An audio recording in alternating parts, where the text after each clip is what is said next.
Ustedes han hecho respiratorio, ya han hecho fisio-respiratorio, y quiero que ustedes mismos evalúen si las preguntas que preguntan en el ENSIC están al nivel que se les ha preguntado, más bajo o muy superior, ¿sí?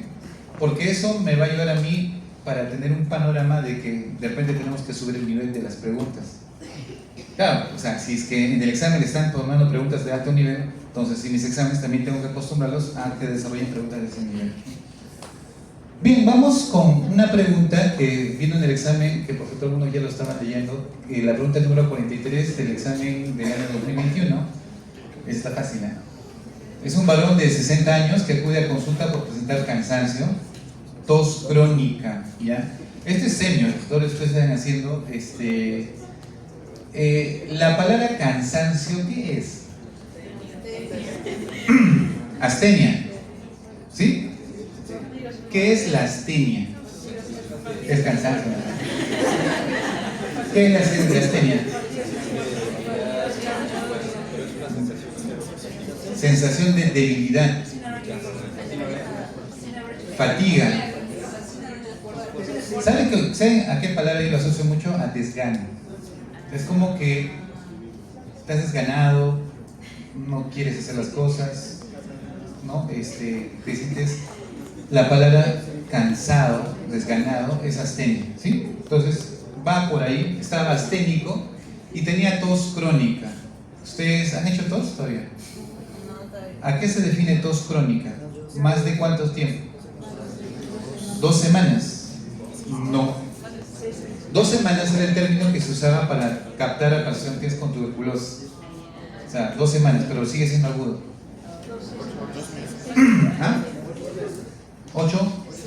8 semanas, ¿sí? Más o menos entre 2 a 3 meses, ¿no?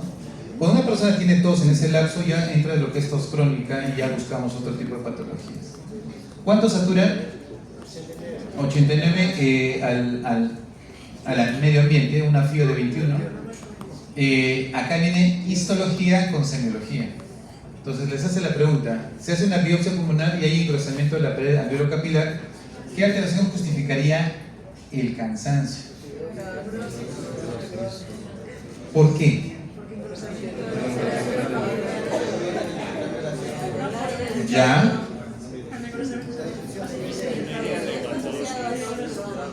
¿Ya? ¿Y por qué no puede ser una insuficiencia cardíaca congestiva?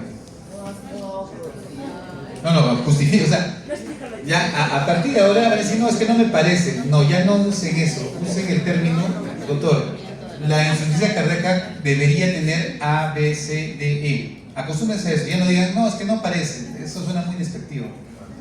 Vamos, ¿por qué no insuficiencia cardíaca? Ya, el dato, doctor, es cuando tengan el diagnóstico de insuficiencia cardíaca siempre les van a dar el 90% edema. Tiene que haber en la pregunta la palabra edema. Si no hay la palabra edema, eso no los brinda mucho insuficiencia cardíaca, ¿sí?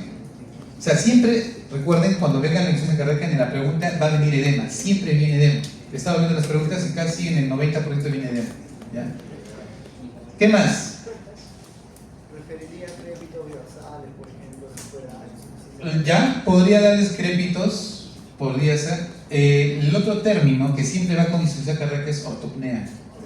¿Ya? Siempre les ponen la palabra ortopnea, y si no les ponen la palabra ortopnea, les ponen la palabra almohadas. Y si no les ponen almohadas, les ponen que el paciente no puede dormir. Escuchen las palabras que les digo, o sea, es un juego de palabras que vienen en las preguntas, por si acaso. Almohadas, ortopnea o no puede dormir de noche. Así, ¿eh? Solamente esas palabras usan. ¿Lo han usado en esta pregunta? No. ¿Ya? Porque el fibrótico sí descansa bien de noche. Lo que lo agita al fibrótico es el esfuerzo, ¿sí? Cuando quiere hacer actividades por la hipoxia crónica, ya está. Hipertensión arterial, ¿por qué no podría ser una hipertensión arterial? No hay síntomas. Las dos crónicas no estaría directamente relacionada. Ya, no tendría que ver con la tos, no tendría por qué afectar la saturación. A lo contrario, los pacientes hipertensos, como tienen mayor perfusión pulmonar, tienden a tener saturaciones más adecuadas. ¿Ya? ¿Correcto? Y hiperaldosteronismo, ¿algo?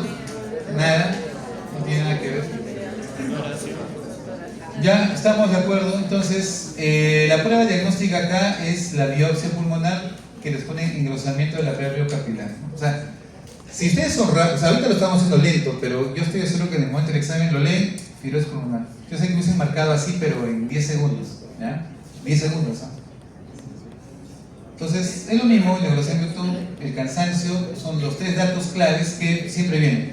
Saturación baja. Ah, y por cierto, los fibróticos no son obesos. Cuando les pongan paciente delgado, sospechen en fibrosis pulmonar. Les estoy dando los tips de palabras que vienen en las preguntas. ¿Eh? O sea, ese es el juego. Ustedes se preguntarán cómo diseñamos preguntas. Lo hacemos en función a juego de palabras. Entonces, en función a eso. Pero ¿cuál es el tips? Paciente delgado, paciente que satura bajo, con antecedentes, si ha sido fumador o ha sido un paciente que ha estado expuesto a leña o a polvos, ¿sí? Siempre les dan un antecedente muchas veces. Y ahí van construyendo ustedes el caso clínico, ¿sí? Y recuerden que la ley de Fick se usa mucho para hablar un poco de la perfusión, ¿sí? La ley de Fick, ustedes ya lo conocen. Bueno, vamos. Entonces, engrosamiento del alveolo capilar, alteración de la difusión y por tanto hay una hipoxemia progresiva. El otro dato, doctores, que sí les pueden dar en pacientes con fibrosis es que tiene hemoglobina elevada. ¿Ya? Es como si estuviesen en la altura. ¿Ya? Y ellos suelen tener poliglobulia muchas veces, hemoglobina 17, 18. ¿Ya? Eso es otro dato que puede estar asociado en la pregunta si les vienen pacientes con preguntas de fibrosis. ¿Listo? Muy bien. Pregunta 2. Está fácil. Un grupo de amigos intenta coronar el Nevado Huascarán. Los que son del equipo del MISTI, los que son de la defensa. ¿Cuál alteración puede presentarse en el ascenso? ¿Qué es lo primero que hace y les causa mala altura? ¿Se acuerdan? Que la hiperventilación. ¿Y eso qué les produce? Alcalosis respiratoria. Así es que esa es la respuesta. ¿No? Es una pregunta relativamente muy fácil, muy práctica, pero tienen que tener ese concepto. ¿Ya? Entonces no se olviden que si disminuye la presión atmosférica, va a disminuir la presión inspirada de oxígeno y por tanto baja la presión parcial de oxígeno. Eso te va a llevar, recuerden, repaso. ¿Quién estimula, en este caso, central o periférico? ¿Qué receptor se estimula para detectar esta sensación de hipoxia? ¿Central o periférico? Se han olvidado. Eso que se preguntaba en el examen de... A ver, doctor Díaz, con fuerza. Central. ¿Quiénes levantan los que piensan que es central? Levanten la mano, por favor. ¿Periférico? Ganó periférico. El pueblo tiene la voz. Ya, es periférico porque oxígeno es periférico y central que era pH y CO2. Eso acuérdense bien porque eso han venido varias preguntas, tanto en recientado como preguntas que han venido en el ENAM. ¿Ya? Central es estímulo CO2 y pH y periférico es oxígeno, básicamente. ¿Ya? Bien. Entonces hay un estímulo y se genera la hiperventilación, lo cual va a generar una alcalosis respiratoria. ¿Ya? Los otros, acidosis, un poco difícil porque eso nunca pasa en la altura. Tú siempre hiperventilas porque te falta el oxígeno. Acidosis metabólica, no inmediatamente. Tendría que aparecer como mecanismo de compensación. Por tal motivo, no entraría como la respuesta inmediata, porque recuerden que dice la pregunta: ¿cuál alteración puede presentarse en el ascenso? Sí, está subiendo, pero doctor, unos marcarían, porque yo he visto las respuestas que han marcado unos compañeros, y unos han marcado acidosis metabólica. Doctor, pero es que es compensatorio, ¿no? También debe haber. Sí, pero recuerden que el riñón demoraba ¿cuánto tiempo en compensar? Horas, días. Entonces no te va a compensar en ese momento, ¿ya? Por si acaso. Y alcalosis metabólica peor, ¿no? No está. Bien, la pregunta número 3. Ahí sí ya vamos subimos de nivel. Un futbolista profesional tiene en reposo consumo de oxígeno de 250 mililitros de oxígeno por minuto. Tiene una saturación venosa mixta de 75%. Esto ya parece clínica, la verdad. Sí. Pero va a venir, por si acaso. Miren, al ENSIC no le puede decir, oye, ¿por qué has puesto esta pregunta? Ellos te lo toman y te califican, y punto. Luego de terminado un partido de fútbol, el consumo de oxígeno es de 300 mililitros por minuto. ¿Ya? Perdón, 3000 mililitros por minuto, y la saturación venosa mixta del 25%. O sea, en pocas palabras, estaba en una hipoxia bien marcada, ¿no? ¿Cuál es el significado de estos hallazgos? ¿Cómo lo interpretamos? Acá sí ya viene un poquito de fisiología respiratoria mezclado con clínica. A ver, ¿cómo medimos el metabolismo del consumo de oxígeno? ¿Se acuerdan eso? ¿Cómo medimos el consumo de oxígeno? Ya, diferencia arterial con venoso, ¿qué más? Entre dos, ya. Vamos, miren, te dan 4 alternativas. A, mayor consumo celular de oxígeno. O sea, ¿por qué se dio este fenómeno? Que mis células están consumiendo más oxígeno, por eso requiero más mililitros de oxígeno, y como mi célula está consumiendo más oxígeno, está generando mayor hipoxia. Menor disponibilidad de oxígeno. Quiere decir que se está alterando la asociación de la curva. ¿Se acuerdan de la curvita? ¿No? ¿Algo está afectándose en la curva? No lo sé. ¿Existe alteración alveolar pulmonar? ¿O hay insuficiente parénquima pulmonar? ¿La D marcaría? ¿Por qué? Es futbolista y no hay una lesión del pulmón en realidad, solamente es un mecanismo de oxigenación. ¿Existe alteración alveolar pulmonar? En este caso, los problemas, escuchen lo que les voy a decir, los pacientes, cuando les pongan un caso de alteración alveolar pulmonar, normalmente está asociado a insuficiencia cardíaca o a mal de altura, ¿ya? O al famoso síndrome de distrés respiratorio agudo, que es otra patología que causan alteraciones alveolo-pulmonares, ¿ya? Por si acaso. En pocas palabras, el paciente tiene que tener un shunt. ¿Qué era un shunt? Ya, si tengo... No hay plumón, ¿no? No hay pizarra, bueno, ya. Cuando tengo yo un BQ, ¿se acuerdan? Ya, yo tengo mi alveolo. Viene mi alveolo, ¿ya? Y viene mi vasito que va a tener la perfusión y ventilación. ¿Se imaginan que todos mis alveolos estén con agua? Entonces, no hay ventilación, pero sí hay perfusión. Por tal motivo, viene la sangre venosa al pulmón para que se oxigene, pero como mis alveolos están llenos de agua, la sangre pasa de un lugar y llega al otro, que es el ventrículo izquierdo, ¿oxigenado o sin oxigenar? Sin oxigenar. A eso se llama shunt pulmonar, ¿ya? Por eso es que cuando les hablen de alteraciones alveolo-pulmonares, tiene que haber como que un shunt. ¿Qué causa shunt? Algo que llena los alveolos, como por ejemplo insuficiencia cardíaca. ¿De qué lo llena? Líquido. Otro, síndrome de distrés respiratorio agudo. ¿Qué lo llena? De secreciones inflamatorias. ¿Sí? Pero en este caso es un deportista. Entonces es difícil que en este momento esté haciendo una insuficiencia cardíaca o un problema. La B, menor disponibilidad de oxígeno. No es que ha cambiado el oxígeno, si está ahí. No es que se ha ido más altura o ha bajado. ¿Me dejo entender? No hay modificación. Por descarte, todos tendrían que haber marcado la letra A. Por descarte. Si es que no lo sabías, ahí vas descartando. Mayor consumo celular de oxígeno. Pero vamos a la explicación ahora. A ver. En reposo tenías 250. Acá no se nota, ¿no? Acá se consume. Ya, 250 y tenías una presión venosa más o menos 75. Y post del partido, vamos a ver que el consumo de oxígeno llega casi 10 veces más el valor inicial. Y la saturación, de hecho, de oxígeno, la parte venosa está sumamente con bajo oxígeno, ¿no? O sea, quiere decir, entiéndalo de esta manera. ¿Por qué baja el oxígeno?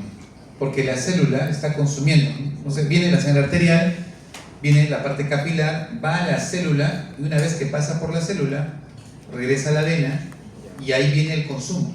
¿Me dejo entender? Si en reposo tiene 75, que es lo normal, viene la célula tranquila, en reposo, consume, viene otra vez el oxígeno y pasa y sales 25, significa que ¿quién lo consumió? Las células. Entonces, por ahí viene el primer concepto. El consumo de oxígeno netamente celular, ¿ya? Entonces, vamos, la saturación venosa mixta refleja cuánto oxígeno queda después del consumo tisular, ¿ya? A eso se refiere. Por eso es que nosotros, por ejemplo, en la UBI, en los cuidados críticos, pedimos haga saturación de arteria y saturación de vena, para saber qué tanto el cuerpo está consumiendo el oxígeno. ¿Se imaginan que en saturación arterial tenga 92 y venosa me salga 78, digamos? Me indica que es casi lo normal y su consumo fisiológico es óptimo. Pero se imaginan que me sale saturando 92 y de repente me sale 25 de oxígeno. Ese paciente está haciendo un consumo celular, quiere decir que su cuerpo está en sepsis y está consumiendo gran cantidad de oxígeno. Estos pacientes normalmente los metemos a ventilación mecánica. ¿Por qué? Porque ese esfuerzo respiratorio que ellos hacen, o sea, comienzan a ventilar, consumen más oxígeno, ya no solamente del pulmón, sino músculos, comienzo a consumir energía de todo lado y consumo más oxígeno. Y más consumo oxígeno, más hipoxia. Y más hipoxia, peor el paciente se siente y se siente que se ahoga. Entonces, cuando tenemos pacientes que tienen exceso de consumo tisular, tienen que entrar a ventilación mecánica. ¿Por qué? Para que descansen y el ventilador trabaje por ellos y ya no hagan consumo y agotamiento. Entonces, no se olviden, cada vez que venga una pregunta de saturación venosa, casi les digo el 70% se refiere a consumo tisular. ¿Ya? Eso, grábenlo ahí, consumo tisular, les van a poner siempre la saturación venosa o la comparación del venoso con el arterial. ¿Ya? ¿Listo? Ha bajado 25 significa que los tejidos están extrayendo mucho más oxígeno de lo habitual. Cuando aumente el metabolismo muscular, los deportistas, o aumente el consumo mitocondrial, ¿no? Pero el pulmón está sano. Distractores, menos cantidad de oxígeno, no. El problema no es tanto el oxígeno, sino que es el consumo, o sea, lo está consumiendo rápidamente. No hay problemas de hipoxemia específicamente. ¿Y por qué? Por si acaso, no les han dado datos de oxígeno, ¿no? Les dan solamente de saturación venosa, es que no pueden deducir qué alteración alveolar. Por eso les decía, cuando vean alveolar, shunt, acuérdense de shunt, es lo que les digo.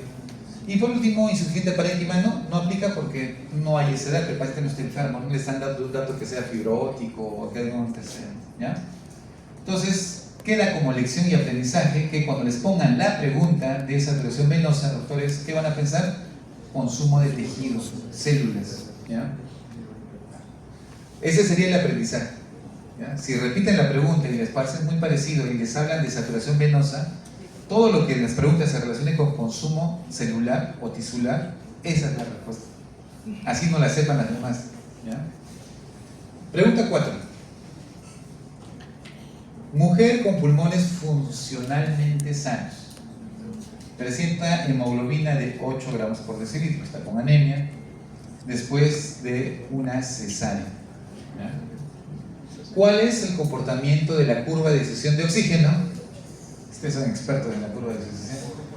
Y la presión de oxígeno a nivel capilar. ¿Ya? No le está diciendo venoso, ni le está diciendo arterial, a nivel capilar.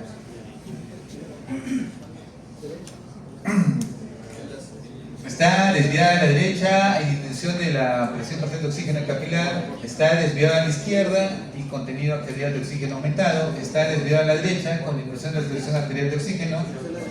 La curva está desviada a la izquierda en anemia con presión parcial de oxígeno arterial disminuida. La C. A ver, ¿es derecha o izquierda? ¿Cuál es la diferencia entre derecha e izquierda? Ya, ¿qué pasa con la derecha?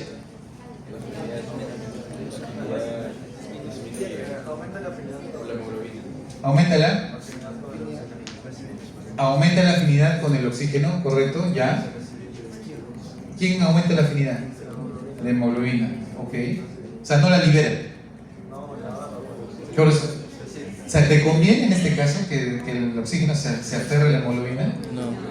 ¿O te conviene que el oxígeno sea liberado? Claro, te conviene que lo liberen.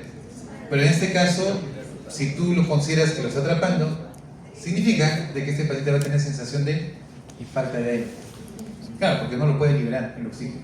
Ya está. ¿Están de acuerdo que es derecha? No, a ver, ¿quiénes dicen que es izquierda? A ver, doctor Díaz. A ver, primero acá.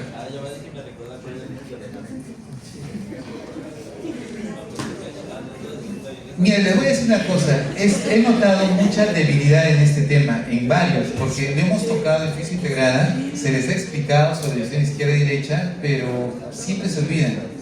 Le pregunté a los doctores de respiratorio y también dicen que les han enseñado sobre la derecha e izquierda, pero también siempre hay dudas. Mi pregunta es, ¿por qué? A ver, doctor, ¿derecha e izquierda? ¿Por qué izquierda? ¿Ya?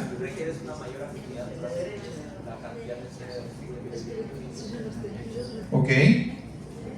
Entonces, o sea, estás diciendo que izquierda es cuando hay mayor asociación oxígeno-hemoglobina. Claro, sería lo mismo que dijo tu compañero. Pero básicamente él dice que es derecha.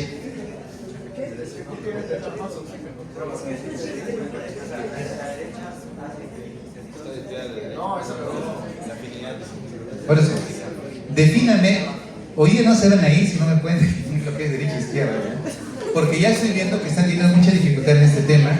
Y oh sorpresa, doctores, esto ha venido algo de 6 preguntas solamente de derecha e izquierda. O sea, van a perder la oportunidad de responder preguntas. Vamos. Como decía el doctor Peña, googleen. Ya, ¿por qué derecha? En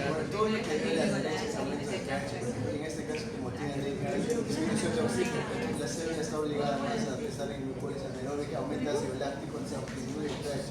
Entonces, lo que le conviene al tejido es que, bueno, la hemoglobina es liberar el oxígeno. Entonces, todo lo que es 2.3 difosfoglicerato también desvía a la derecha. Entonces va a hacer que la hemoglobina se disocie más rápido del oxígeno, mandando todo lo que puede. Ya está. Ya estamos ordenando el concepto. A ver, doctor, miren, para que no se olviden, cuando tú tienes un paciente que está en hipoxia, tu cuerpo va a buscar un mecanismo de ayudarte. ¿Qué le conviene a tu cuerpo en ese momento? ¿Liberar el oxígeno o quedarse con el oxígeno? Liberar el oxígeno. Por tal motivo, la liberación de oxígeno es derecho. O sea, la respuesta es correcta, pero la explicación era diferente. La idea está. Ya, entonces quedamos que es derecho. Porque el derecho básicamente lo que quiere es ayudarte a respirar. ¿Sí? Cuando te vas para el lado izquierdo, más bien va a querer retener el oxígeno. O sea, la afinidad con la hemoglobina es muy estrecha, mucho mayor. Izquierdo. ¿Ya? Y derecha lo libera más. Entonces, en este caso, doctores, es simple. Cuando tenga un paciente que tiene deficiencias de oxigenación, lo que va a buscar el cuerpo es liberar el oxígeno para que tú puedas mantener la parte metabólica del tejido. ¿Ya? Siempre se va a tender a la derecha. Siempre es la tendencia a la derecha. Les quedan 2 opciones. Tengo 2 derechas. Un compañero dijo acá la C y otro está diciendo la A. La C. Bien, ¿cuál es? ¿Hay disminución de la saturación arterial de oxígeno? ¿O hay disminución de la presión de oxígeno capilar? Son 2 cosas diferentes. ¿Eh? En la anemia, la saturación, ¿por qué, doctora? Su compañera hace una deducción, dice, doctor, en la anemia los pacientes siguen saturando normal. Y la respuesta es correcta, pero la pregunta es ¿por qué? Por la misma respuesta que han dado sus compañeros. Si tengo una disociación que se deriva hacia la derecha, ¿qué va a pasar? Va a liberar el oxígeno y tus tejidos van a estar oxigenados y tu saturación va a salir ¿qué?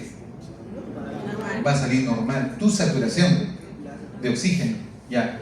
Pero ¿qué va a pasar con la presión parcial de oxígeno capilar? ¿Qué hemos quedado? ¿Qué va a pasar? ¿Qué va a pasar a ese nivel capilar? ¿Qué pasa con el oxígeno a nivel capilar? es consumido. Porque hemos quedado que ahí está el tejido y el tejido siempre consume el oxígeno, ¿ya? Por eso una cosa es que les digan arteria, otra cosa es que digan capilar y otra cosa es que digan venoso. En venoso sí o sí hay saturación baja, ¿sí? Van a haber disminución de la presión de oxígeno, pero cuando es capilar, netamente todavía se conserva la saturación, ¿ya? Una pregunta, pero si se, por ejemplo, en ese caso, dice que la saturación es normal, paciente que tiene anemia, pero la saturación no mide justamente la perfusión a nivel de los capilares. No. La hemoglobina con el oxígeno. Te miden básicamente el oxígeno que está unido a la hemoglobina, pero también te miden la cantidad de oxígeno libre asociado también, o sea, libre y asociado, los dos, ¿ya? Vamos a ver ahora, entonces, un repasito. Normalmente, en las anemias, la presión de oxígeno normalmente es normal. Si tú tomas una a nivel arterial, cuando tomas el AGA, ¿dónde tomas el AGA? ¿En la arteria o vena? En la arteria. Entonces, normalmente en una anemia, la presión parcial de oxígeno es normal. Pero la cantidad de oxígeno es disminuido, porque tienes en este caso menos hemoglobina de lo habitual. Por eso es la anemia. ¿Sí? ¿Captan? Una cosa es la presión parcial de oxígeno, o sea, la concentración de oxígeno, y otra cosa es el contenido de oxígeno. Una cosa es presión y otra cosa es concentración. ¿Sí? ¿Por qué no medimos la concentración de oxígeno y medimos la presión de oxígeno? Porque es más fácil medir presión. La concentración es muy volátil, cada rato va cambiando. ¿Sí? ¿Alguna pregunta? ¿En qué casos la presión no estaría disminuyendo? O sea, la presión arterial. La presión de oxígeno, tiene que haber un problema pulmonar. O sea, si no te ponen problema pulmonar, no vas a tener alteración de la presión parcial de oxígeno. Tiene que haber. Y lo otro, si no es pulmonar, es el ambiente. O sea, disminución de oxígeno, la presión parcial de oxígeno, de la parte atmosférica. Por eso es que cuando tú subes a altura también baja la presión de oxígeno. Pero si no estás en altura, no tienes problema pulmonar y estás en un ambiente a nivel del mar, así tengas anemia, no se modifica mucho tu presión de oxígeno, ¿ya? ¿Qué pasa? El cuerpo va a compensarlo y aumenta. ¿Sí? ¿Cómo puede presión normal con menos cantidad de oxígeno? ¿Cómo puede presión normal con menos cantidad de oxígeno? ¿Cómo puede haber qué? Presión normal con menor contenido de oxígeno. Bueno, básicamente acá lo que se trata de medir es la presión de los gases, ¿no? Y la presión de los gases sí puede depender mucho de la concentración de oxígeno, pero hay otros factores que podrían modificar, como por ejemplo, ¿qué modifica? No solamente la concentración, es temperatura, ¿qué más? pH, dióxido de carbono también lo pueden modificar. Sí, o sea, hay otros factores que podrían modificar. Por eso es que no es absoluto, o sea, la concentración no es directamente proporcional, no siempre. Debería ser, pero no siempre va a ser así. El otro es que aumente en 2,3, que ustedes ya conocen. Hay una desviación de la curva a la derecha. Esto facilita la liberación de oxígeno, por favor. Eso, solamente grábense eso. Derecha libera más oxígeno e izquierda captura más oxígeno. ¿Ya? ¿Listo? Y hay disminución de la presión de oxígeno capilar. ¿Por qué? Porque los tejidos comienzan a consumir básicamente el oxígeno. No es a la izquierda. La saturación normalmente no disminuye, suele ser normal, y la presión de oxígeno arterial no, en anemia es normal. Esto sí, grábenlo por favor. Yo también de estudiante pensaba que en la anemia la presión de oxígeno bajaba, pero no, es normal, ¿ya? Listo, en anemia el problema de contenido, pero no el problema de la presión, ¿ya? Eso por favor grábenlo como dato básicamente si viene una pregunta muy similar, ¿ya? Bien, varón de 45 años refiere presentar tos, ya está, dificultad para respirar, cuando camina tramos largos, los cuales mejoran con el uso de broncodilatadores, beta-2 adrenérgicos, como por ejemplo salbutamol. ¿Cuál es el hallazgo en la espirometría más característico asociado a este problema? Ustedes se han hecho eso. A ver, este es un broncoespasmo. ¿Es un patrón restrictivo o obstructivo? Obstructivo. Muy bien. Ustedes han hecho su BEF1. Sí, ustedes son expertos en eso. Y por cierto, deben conocerlo mejor que yo, porque yo, la verdad, yo no hago ni espirometría, no hago nada de eso. Pero vamos. A ver, ¿cómo es el patrón de un paciente que hace broncoespasmo? ¿Cómo está su BEF1? ¿Cómo está el volumen expiratorio forzado en un segundo, no? Puede botar fácilmente, o sea, lo puedo eliminar, es decir, hago eso, ya lo boté, o hago, y trato de prolongar todo lo que pueda, y no tengo esa facilidad. Recuerden que dentro de la curva, la eliminación es rápida. Yo lo boto y la curva es así, pero cuando tengo broncoespasmo, es así. Es lineal porque te cuesta botar. Entonces vuelvo a repetir, ¿cómo está el BEF1 en broncoespasmo? ¿Disminuido o aumentado? Disminuido. Por acá, aumentado. Por allá, disminuido. Ya tenemos dos disminuidos. Por ahí, disminuido también. Ya. Correcto, es que ¿por qué sale disminuido? Porque no lo puedes eliminar, pues. No sé si me dejo entender. Tu volumen respiratorio forzado no va a salir, pues tú ahí. Si no sale, ¿qué volumen vas a eliminar? Te cuesta. ¿Sí? Listo.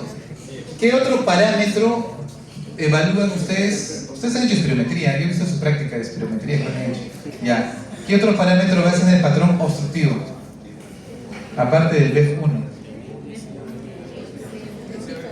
¿Cómo está el volumen tidal?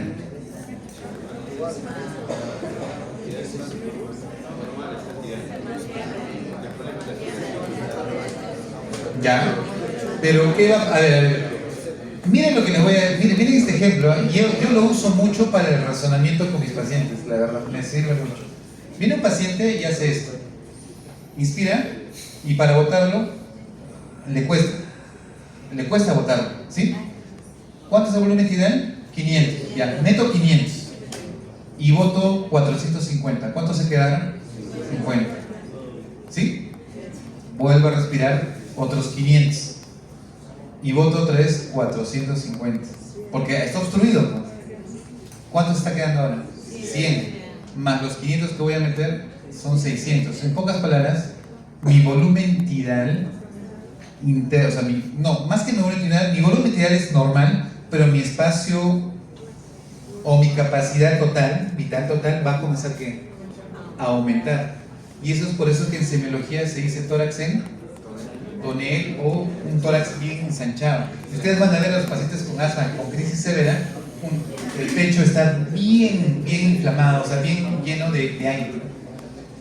Y esto va a cambiar mucho porque esto va a generar de que haga una mayor presión pulmonar. ¿Listo? Entonces, bajo estos análisis, pregunta, ¿el volumen expiratorio formado el primer segundo está disminuido? Sí, ¿no? Ahorita hemos dicho que cuesta botar. ¿El flujo expiratorio pico está aumentado? ¿Qué es el flujo? Ustedes me van a enseñar esto a mí, ¿vale? ¿El flujo expiratorio pico qué es?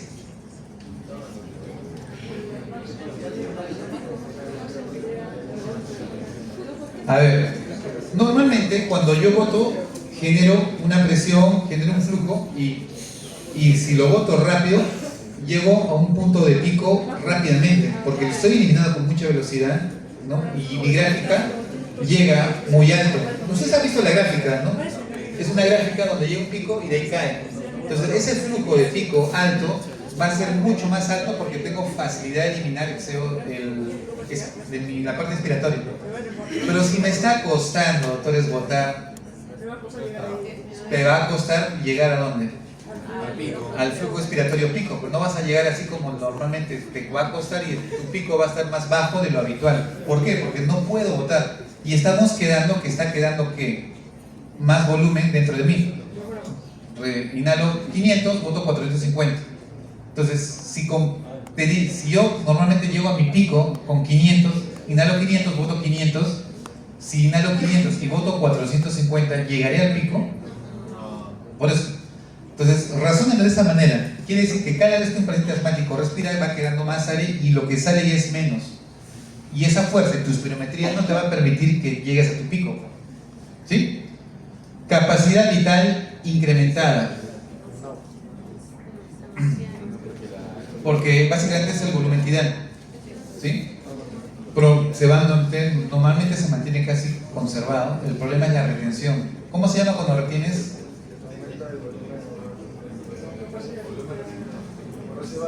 El volumen residual comienza a incrementarse. Y la capacidad vital forzada incrementada. ¿Qué es la capacidad vital forzada? Ya, la suma del volumen tidal con el inspiratorio y el expiratorio. Si estamos quedando que el expiratorio disminuye, por tal motivo toda tu capacidad vital va a estar aumentada. No, pues ya no vas a llegar a tus máximos, ni tanto inspiratorio ni tanto expiratorio. ¿Me dejo entender? Porque va a llegar un momento, doctores, que el tórax se llena de tanto aire que tampoco inspirar vas a poder. Y ahí viene la sensación de ahogo que tienen los asmáticos. Quieren respirar, pero el tórax ya está tan inflado que ya no entran y su volumen tidal comienza a caer. Esa es en la fase avanzada del asma. A ver, vamos. Asma es una obstrucción reversible. El EPOC es irreversible. ¿Ya?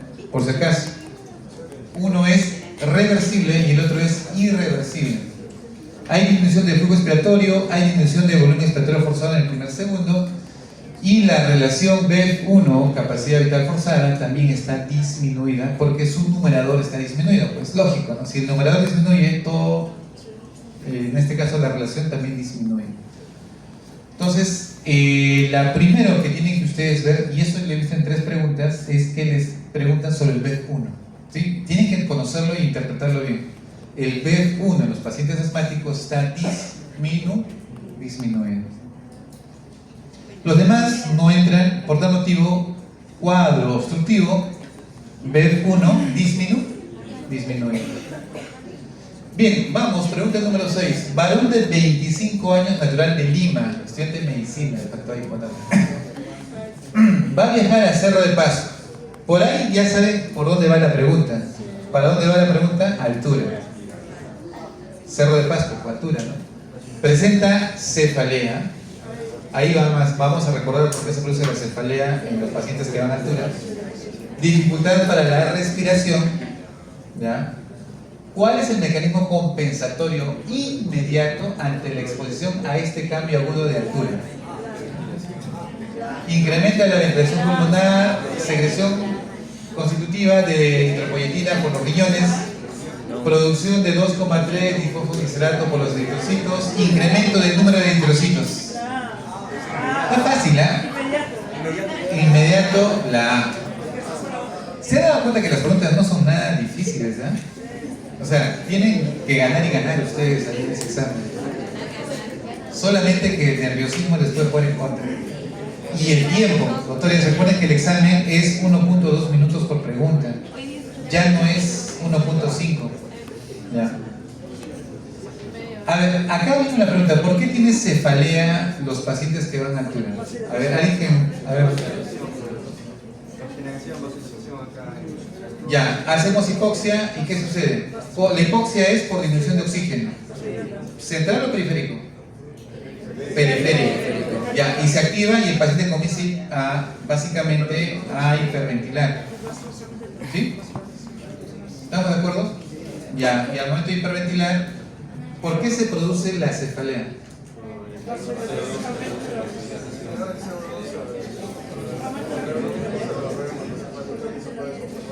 Ya, la cefalea es por la acumulación de CO2. Ya está. Pero ¿eso por qué se da? ¿Y el CO2 qué produce cuando aumenta el CO2? vasodilatación vascular cerebral y eso produce cefalea. ¿Sí? Es lo que hemos quedado en la clase de integrada. La cefalea de los pacientes que van a altura es porque hay acúmulo de CO2 con vasodilatación a nivel cerebral y eso produce, es como la migraña.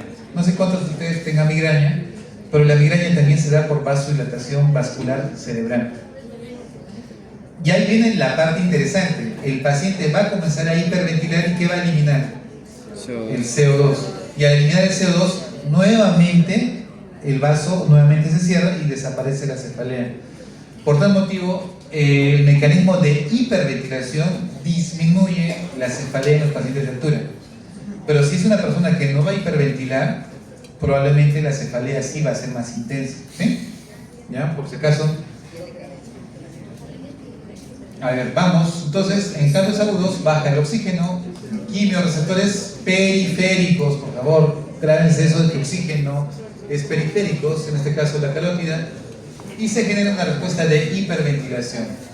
Las otras no pueden ser porque la hidropoiesis se da en días, ¿sí? La parte de la activación del 2,3 se da en horas o días, ¿ya? Y la producción de eritrocitos es en semanas, o sea, ninguno de ellos es inmediato. Es que la pregunta está relativamente fácil. Vamos de nivel. Haces la mía y punto, ya está. Ya, varón de 24 años, escala nuevamente el Huascarán y durante el ascenso presenta dolor de cabeza, náuseas, vómitos, fatiga, para respirar. Por esos motivos, sus compañeros lo ayudan y descienden con él a la ciudad de menor altitud y lo llevan a la emergencia de un hospital.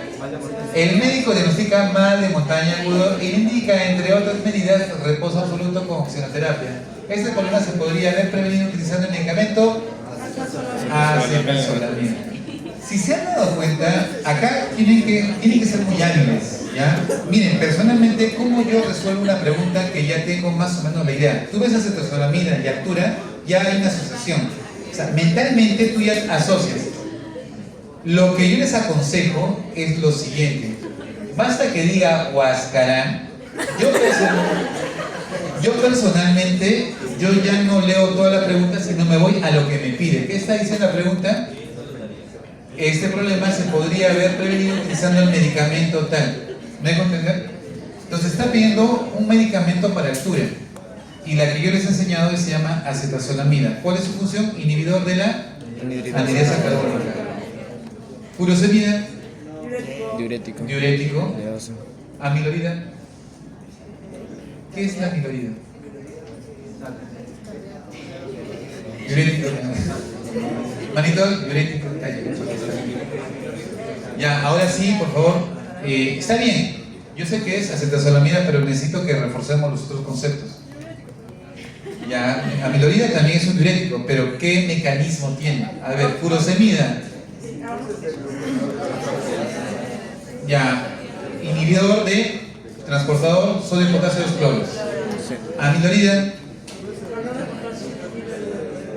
¿La amilorida qué es? Ahorrador de potasio. También, igual que la espirolactona, la escleronona, igualito. O amilorida. También es un ahorrador de potasio. ¿Su mecanismo? Ya está así.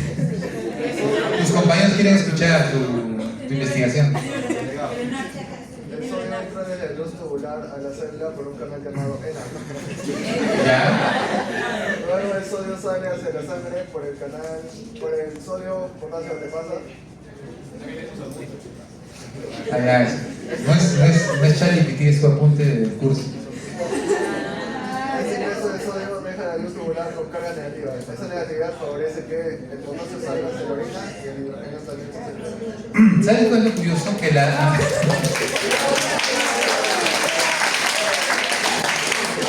Pregunta, ¿la amilorida es lo mismo que la espirolactona?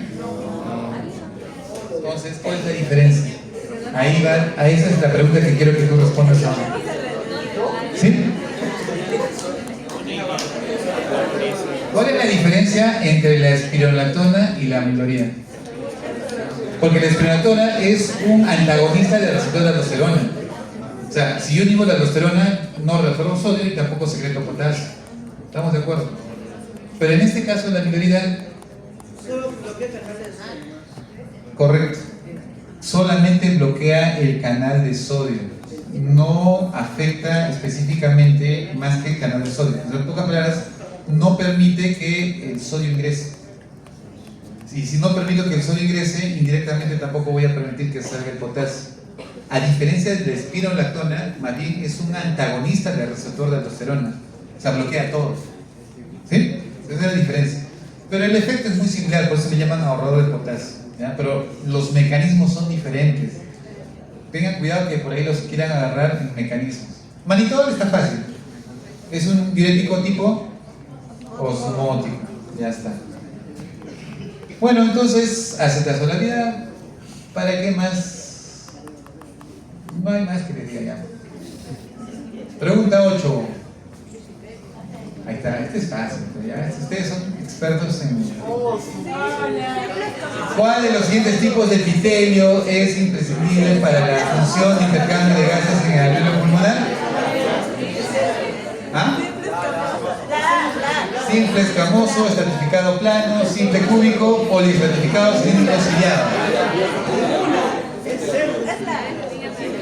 ¿Cuál de los siguientes tipos de epitelio es imprescindible para la función de intercambio de gases en el alveolo pulmonar? Sí, todos están de acuerdo, ¿eh? No hay dudas. No están dudando. ¿Seguros? Ya, muy bien. Tenemos dos tipos, ¿no? Neumocitos tipo 1 y neumocitos tipo 2. Eso siempre les viene, ¿eh? Por si acaso. Neumocito tipo 1, que es un epitelio simple, plano, 95% de la superficie alveolar. ¿Ya? Y el neumocito tipo 2, la sustancia sulfactante. ¿Sí? Bueno, básicamente epitelio simple escamoso. Bueno, la verdad es una pregunta bastante simple, sencilla, pero les aseguro que cuando llegue el momento del examen, si no tienes la confianza del conocimiento, lo vas a dudar. Esto ya tiene que tenerlo como 1 más 1 es 2. O sea, tiene que ser espontáneo su respuesta, ¿ya? Bueno, intercambio gaseoso tiene que ser el mínimo espesor, lo más delgadito, pues no va a ser las capas, porque las otras son capas gruesas, estratificado plano, cúbico ya es muy grueso, poliestratificado ya ni qué mencionar, ¿no? Bien, pregunta 9.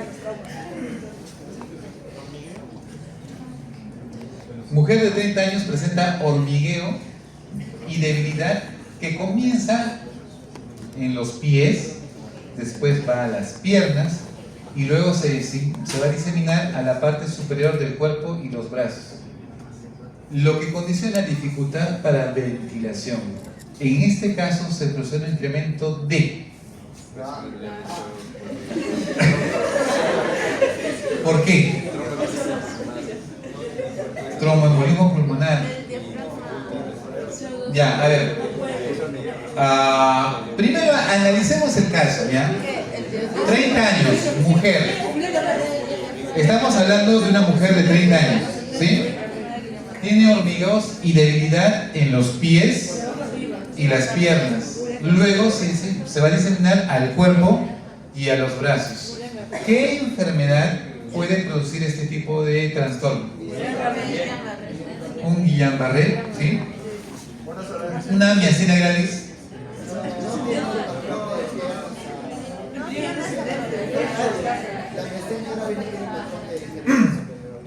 Ya, la miastenia gravis es simétrico. No es que primero en pies, después en manos. Pero lo curioso en la miastenia gravis, lo primero que presentan es ectosis, caída del párpado. Siempre cuando les pongan una pregunta de debilidad, basta que pongan la palabra ectosis, ya saben cuál es la respuesta. Tienen que marcar miastenia gravis, ¿eh? No van a marcar otra respuesta. Hay ustedes que marquen ectosis y marquen Guillain-Barré. Ya, por si acaso, ahí sí, muertos. Ya, a ver. Para esto tenemos que repasar los tipos de fisiopatología de insuficiencia respiratoria. ¿Sí? A ver, vamos. Uno de los mecanismos de insuficiencia respiratoria es el shunt. Ya les hemos explicado. ¿Cuál es el shunt? relación ventilación-perfusión, donde ventilación era igual a 0. ¿Sí? ¿Listo? Tengo otro tipo de alteración en la cual mi relación ventilación-perfusión, mi ventilación es 1, pero mi perfusión es 0. Tampoco voy a oxigenar, porque no hay perfusión. Un ejemplo de relación BQ, donde ventilación es 1, pero perfusión es 0. Ya, tromboembolia pulmonar, infarto por trombosis, que vendría a ser casi por ahí. Ya, shock hipovolémico también, porque imagínense que el paciente esté hipotenso y no tenga presión pulmonar, tampoco va a llegar sangre, ¿sí? Tienen dos mecanismos, o es una tromboembolia pulmonar o es un shock con hipotensión de la arteria pulmonar, ¿sí? ¿Estamos de acuerdo? Eso le va a dar una relación BQ, donde Q va a ser disminuido. Y es clásico, un dato les voy a dar en la parte semiológica, para que nunca se olviden, ya que yo no les voy a enseñar, ya. Miren, cuando a ustedes les llega un paciente en semio, por ejemplo, pregunta y me la responden. Viene un paciente, está sentado, doctor, me siento que me falta el aire, y le ponen el saturómetro y está saturando 94, ¿sí? A ver, señor, échese, lo voy a examinar en la camilla. Se echa y ven que la saturación está en 88. Y agarra y te dice, me falta el aire. Claro, y lo vuelves a sentar y la saturación vuelve a subir a 94. ¿Qué es? Congestión pulmonar. Porque cuando estoy congestionado, por gravedad, cuando estoy parado, el agua cae y mi pulmón superior se libera de agua y puedo respirar mejor. Basta que yo me eche, se hace más horizontal, la parte más horizontal del líquido, todo mi pulmón se llena de agua y desatura, ¿sí? Esa es una parte semiológica muy interesante que deberían hacer ustedes cuando estén con sus pacientes. Y también, no sé si me les mencioné al revés, el paciente está sentado, me falta el aire, a mí me ha pasado, desatura, está con 94, 92, échese y el paciente se siente tranquilo y respira mucho mejor cuando está echado y agarra y satura 98. A ver, siéntese otra vez y otra vez, me falta el aire, no tolero estar sentado, prefiero estar echado. Es el opuesto. ¿Por qué se da eso? Ahí está. Ahí está. Vamos a dividirlos en tres grupos, ¿ya? Grupo A, grupo B y grupo C. Grupo C, a ver, vamos, ya que son los que no están hablando. Ya, que no hay perfusión. Claro, vendría a ser lo que... O sea, este ejemplo que les estoy poniendo, el segundo ejemplo, viene a ser lo que les digo BQ. Tu perfusión casi es 0. ¿Me dejo entender? Cuando tú te paras, toda la presión, tu sangre se va para el piso y tu presión cae, porque estás deshidratado, no hay perfusión. Pero cuando tú te echas, tu presión, como es horizontal, el corazón ya no sufre por gravedad. A lo contrario, le hace mucho más fácil cuando estás echado, porque el corazón en horizontal va a mover el líquido. Pero cuando tú estás parado, el corazón sufre, porque tiene que mover el líquido no solamente para arriba, tiene que empujar para abajo, también tiene que un flujo de retorno. Y si no hay buena perfusión de retorno, tu corazón va a sufrir y hace shock. Por tal motivo, estos pacientes mejoran cuando están echados, porque mejoran la perfusión pulmonar. ¿Ya? ¿Es correcta la respuesta? Así es que solamente les menciono estos datos para que tengan ciertos datos para poder responder. Ya, es un Guillain-Barré.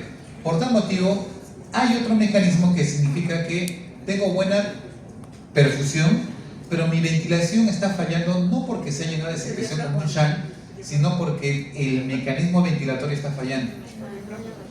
¿Ya? Y en ese caso, un Guillain-Barré. Ya no funciona, mi diafragma se paraliza y el paciente hace parada respiratoria. El otro es traumatismos a nivel del centro regulador respiratorio, un traumatismo encefalocraniano, ¿ya? Sea cualquiera que te altere la ventilación, siempre va a aumentar ¿cuál? El CO2, ¿sí? CO2 aumentado, básicamente presión alveolar de CO2 va a ser el que se va a modificar. Personalmente, doctores, ahora que están haciendo semio, les voy a decir, por favor, cuando tenga un paciente que tenga debilidad o se ha golpeado la cabeza, tomen una midan su CO2 y pasado un tiempo ven que el paciente su respiración está bajando, tomen otro droga, y si ven que el CO2 está subiendo, su paciente se va a morir. ¿Qué tendrían que hacer? Meterle un ventilador, porque ya saben qué es lo que va a venir. ¿Qué va a venir? Que va a dejar de respirar. Entonces, antes que deje de respirar, ya tenemos que meterle un ventilador. No les vaya a pasar que se confían, señor, ¿cómo está? Sí, doctor, estoy bien. Se van a ver otro paciente, regresan y el paciente ya hizo paro respiratorio y se murió. Así, en menos de 30 minutos, 10 minutos, 15 minutos se les muere el paciente. A muchos internos se les fue los pacientes de esa manera, porque no entendían el concepto de que golpe de cabeza, daño al centro respiratorio, dejan de hiperventilar, hipoventilan, retienen CO2 y hacen paro cardíaco. ¿Sí? Bien, respuesta es la A. ¿Listo? Entonces, acá básicamente tienen que ver la presión parcial de CO2, la producción de CO2 y la ventilación alveolar, ¿no? Que es una relación muy importante para el razonamiento. Hipoventilación, doctores, hipercapnia, ¿ya? Hipercapnia o aumento del nivel de CO2. Este está fácil. Han mezclado ginecología con respiratorio. Dice, primigesta de 32 semanas, fecha de última regla atendida en puesto de salud por parto inminente. El examen de la gestante y el feto no muestra complicaciones. ¿Cuál es el sistema que debe haber madurado lo suficiente para permitir la sobrevivencia extrauterina del feto? Respiratorio. Pero básicamente, doctores, 32 semanas, yo ya no tengo miedo porque sí sobreviven, la verdad. Yo, el más pequeñito, de 22 semanas, hemos tenido que trabajar. A ver, pregunta, esta pregunta sí puede venir. ¿Qué fármaco se usa para que el pulmón del niño madure más rápido? ¿Ah? Ya, ¿qué corticoide? Esa pregunta sí les va a venir probablemente porque he visto dos preguntas relacionadas a la parte de partos prematuros, ¿ya? Hidrocortisona, ¿ya? Es corticoide, muy bien. ¿Ya? Otro, dexametasona, ok. Prednisona en tableta, está bien. También puede ser. A ver, doctores, les comento para que tengan. ¿Han hecho fármaco, no? ¿Corticoides han hecho? ¿Han hecho corticoides? Sean sinceros, con confianza. Ya, si han hecho corticoides, menciónenme cuál de todos los corticoides tiene efecto glucocorticoide y mineralocorticoide al mismo tiempo.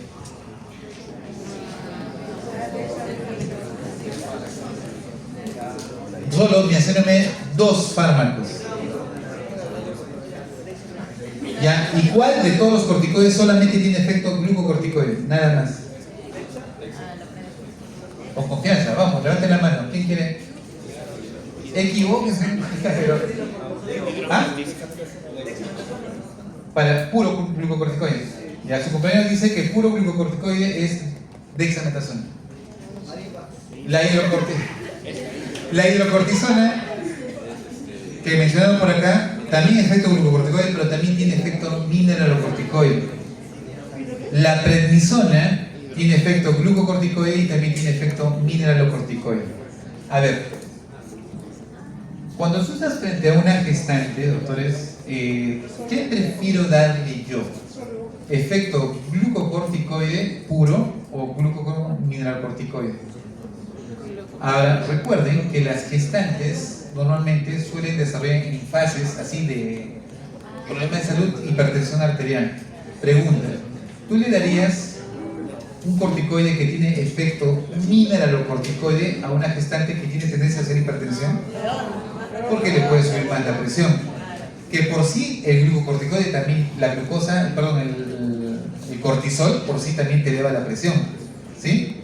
Porque se acuerdan que les explicamos en fisiología que el receptor del cortisol, o sea, a más cortisol no solamente estimula el receptor del cortisol, también estimula el receptor mineralocorticoide, ¿ya? Pero el peor sería que tú le des que tenga efecto glucocorticoide y mineralocorticoide. Por tal motivo, ¿cuál es el que usan para maduración pulmonar?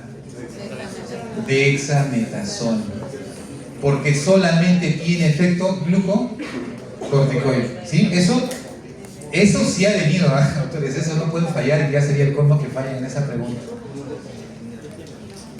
Yo hubiese hecho una pregunta más orientada ahí. Suena medio cruel, ¿no? Pero la pregunta ha sido muy simple, ¿no? ¿Qué tiene que madurar el feto para que pueda sobrevivir? Respiratorio, pues nervioso, endocrino, locomotor. Tiene que ser respiratorio porque sin pulmón no sobrevive. Esa pregunta ha sido bastante simple, sencilla, ¿ya? Pero no tendría por qué fallar. Entonces, a las 32 semanas, sistema crítico es el respiratorio porque debe todavía iniciar ventilación autónoma, producir surfactante suficiente y evitar colapso alveolar, ¿sí? Hay que madurar. Por eso es que le metemos corticoides, ¿ya? Corticoides.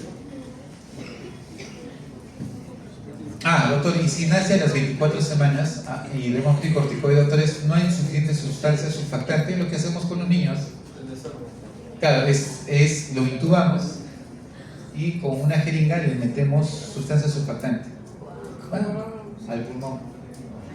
Lo chocoleamos al niño para que se distribuya ahí la sustancia surfactante. No, mentira, no hacemos eso. Pero existe sustancia surfactante artificial que se le pone a los niños y si responden muy bien, comienzan a respirar adecuadamente, ¿ya? Hasta que adquieran una maduración adecuada. Bien. Pregunta 11. ¿Qué es? Díganme. Oye, eso sí, bien, ya. A ver, pregunta 11. Acá sí los quiero ver. Varón de 52 años ingresa a emergencias con disnea, que ya saben que es disnea, tos y fiebre. A ver, si yo tuviese que evaluarles en serio, miren, fuera de bromas, si yo fuese su evaluador, les diría, a ver, doctora o doctor, díganme todos los diagnósticos que pueda sacarme con disnea, tos y fiebre. Todos los diagnósticos, a ver, vamos, empiecen. 1, neumonía. 2, tuberculosis. Ya. La tuberculosis más que disnea te da tos y fiebre, pero ya les voy a aceptar. Ya, pero es que, por cierto, miren, cuando yo evalúo, yo digo, doctor, pero COVID está dentro de neumonía. Entonces, con haberme dicho neumonía, ustedes solitos agotaron todas sus respuestas. Ustedes dicen neumonías virales, neumonías bacterianas, neumonías atípicas. Ya, ¿qué más puede producir disnea, tos y fiebre? Neumocistis, ya. Igual sigue siendo una infección pulmonar, una neumonía, una infección, ya.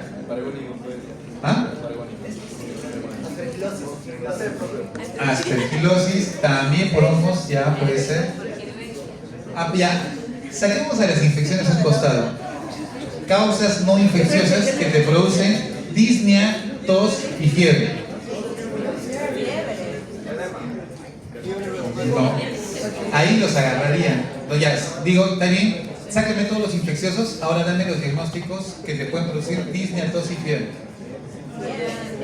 Semio, eso es semiología, pero así pensando y razonando.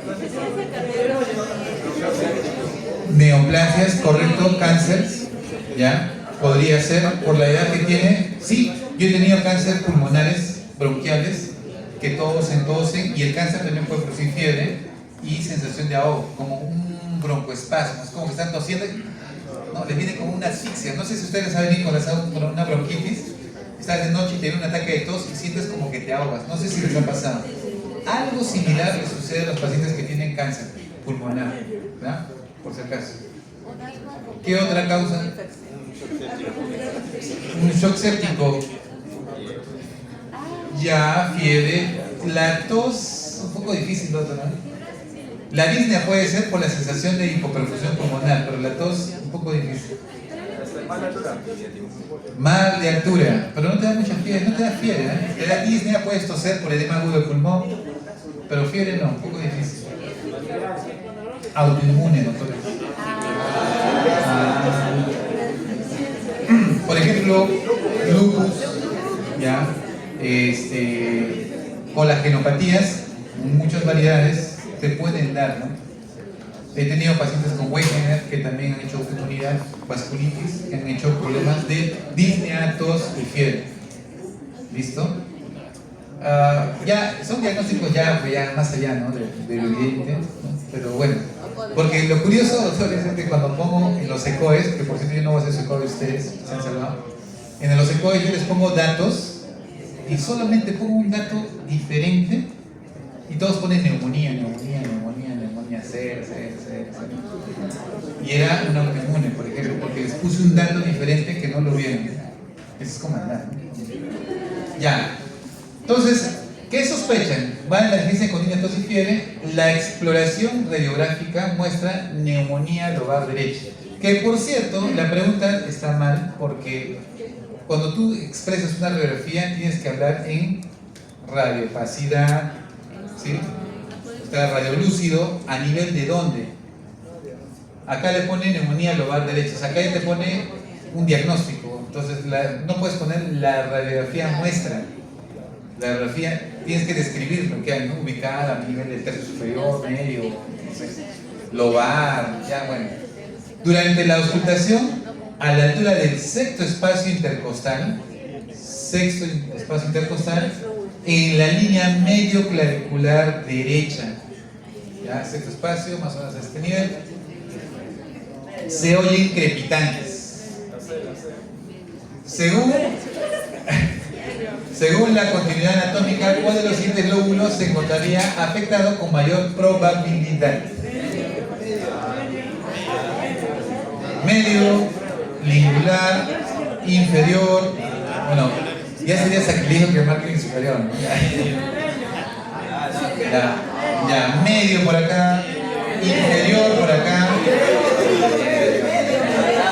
medio, inferior. Eso me está indicando que no dominan bien la anatomía pulmonar, ¿eh?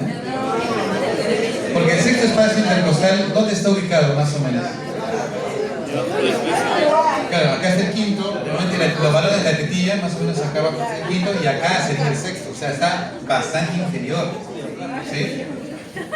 Ustedes, ahora, de acuerdo a la anatomía, ¿cómo está el pulmón? A ver, alguien que me explique, ¿cómo es la ubicación del pulmón? ¿Cuántos lóbulos tiene el pulmón derecho? ¿Y el izquierdo? 2. Ya. ¿Cómo es la distribución del pulmón derecho? El lóbulo inferior lo puedo detectar en la parte anterior o lo detecto en la parte posterior. ¿El lóbulo medio es más posterior o es más anterior? ¿Y el lóbulo superior es más anterior o es más posterior?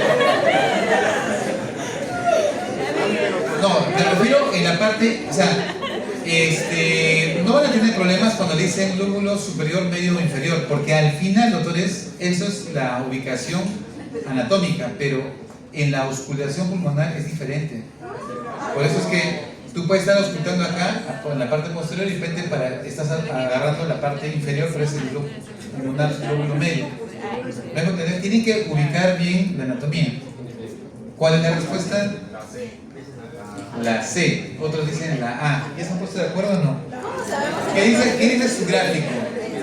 Porque me olvidé de poner un gráfico del pulmón. ¿Cómo sabemos si lo está ocultando anterior o si lo está ocultando posterior? ¿Cómo sabemos? O sea, eso influye si en la pregunta estuvieran ocultando el dolor. Claro, no, es que acá te está diciendo que durante la auscultación en el sexto espacio intercostal, en la línea medio clavicular derecha, o sea, es anterior, te estás ocultando acá adelante. Ya, ahora, ¿qué lóbulo del pulmón está ubicado ahí? Esa es anatomía.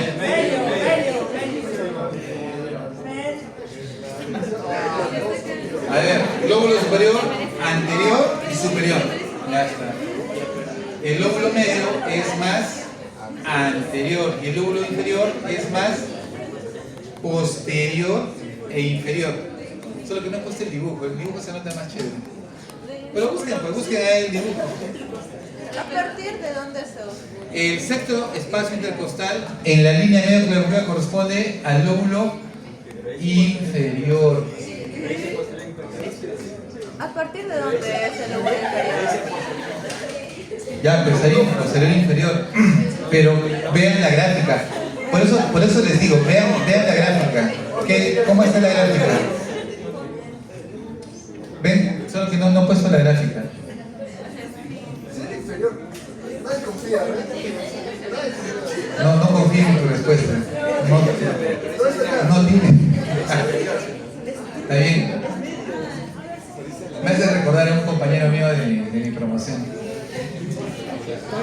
Mira, me hace recordar mucho porque él decía es eso. Y en verdad yo decía, oye, ¿cómo sabías? Yo sé que es ese punto, marca ¿no? la respuesta. Y era esa la respuesta. Intuitivo. Era muy intuitivo. ¿Ya? Cuando ustedes escuchen crépitos basales, pensar en el lóbulo inferior. ¿Ya? Claro, porque es acá, crépitos basales.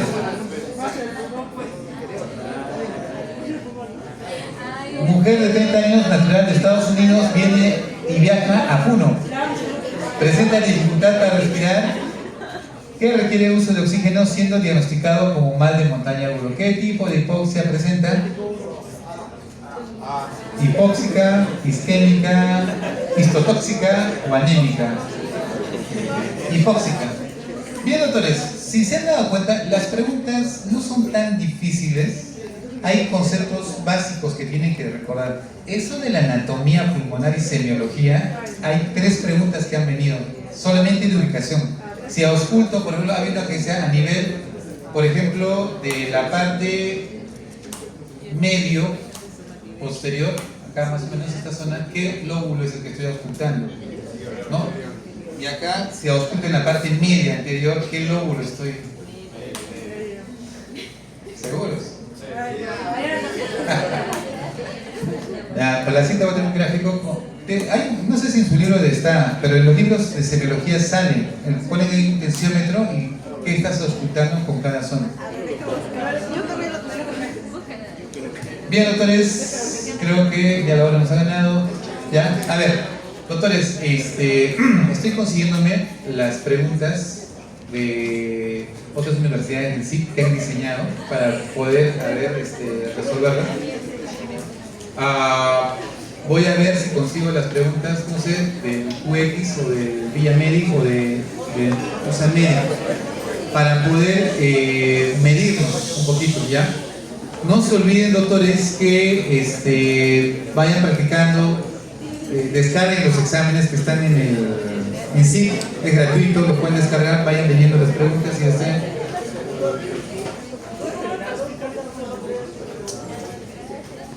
¿Ah, sí? ¿Normal? Bueno.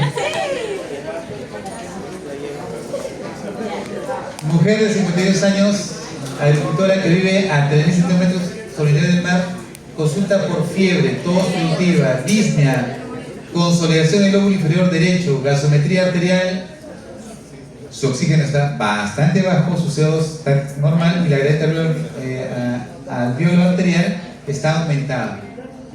¿Cuál es el mecanismo que explica esta hipoxemia? Desajuste de ventilación-perfusión tipo shunt por ocupación alveolar.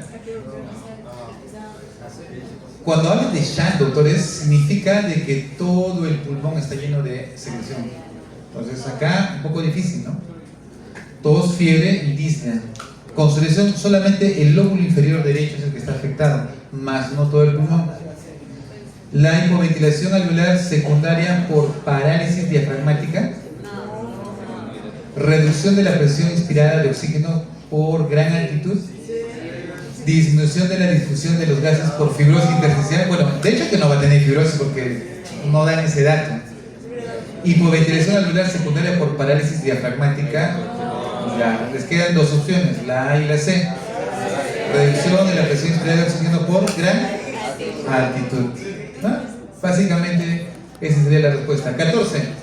Joven de 17 años atendida en emergencia por cuadro de exacerbación asmática caracterizado por broncoconstricción y aumento de secreciones. ¿Qué nervio aporta las vías preganglionares al plexo pulmonar que produce los hallazgos del caso? A ver, ustedes que son expertos neurólogos.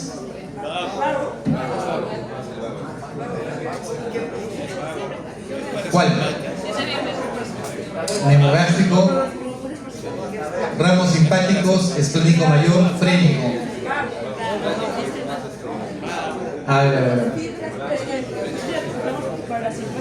¿Qué nervios aportan las fibras pregangliolares al plexo pulmonar que producen los hallazgos del caso? Básicamente, ¿qué nervio produce broncoconstricción?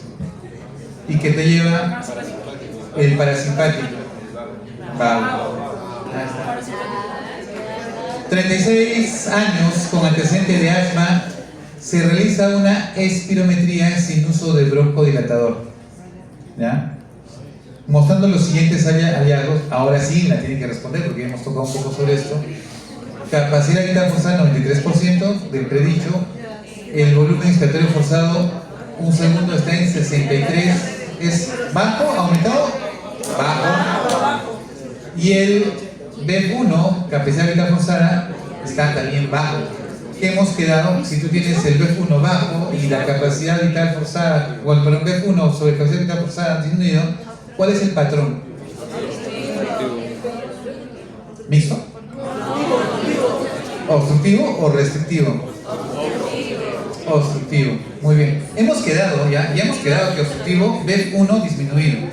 Y si quieren asegurarse, BEF1 sobre capacidad vital forzada también disminuido, por si acaso. Los dos datos, la respuesta es la D, obstructivo, ¿ya? Es la misma pregunta, solo de una orientación diferente. Viene bastante sobre espirometría, doctores, así es que eso no pueden descuidar. Si quieren asegurarse preguntas, espirometría tienen que dominar. Y por último, está fácil ya. Adulto presenta inspiraciones breves y entrecortadas con transición rápida a la expiración. ¿Cuál es relativamente normal? Ya, el CO2 está normal. ¿Qué centro del control respiratorio explica este patrón? CO2 está normal. ¿Ya? Adulto presenta inspiraciones breves y entrecortadas. ¿Cómo que? Con transición rápida a la expiración. ¿Ya? ¿Cuál es relativamente normal? ¿La cual es relativamente normal? CO2 normal. Si tienes el CO2 normal, quiere decir que la ventilación es óptima. Por lo menos bota CO2, ¿no? ¿Qué centro del control respiratorio explica este patrón? Ventral respiratorio, apnéustico, neumotáxico continuo y dorsal respiratorio. Esta pregunta sí las va a matar si es que no tienen.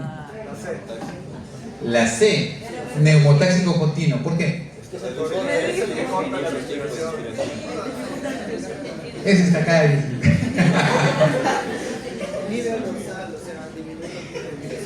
¿Ya? ¿Ya? Entonces, ¿cuál es la función del neumotáxico? Ya, la respuesta es correcta, es la C, pero ¿cuál es la función del neumotáxico?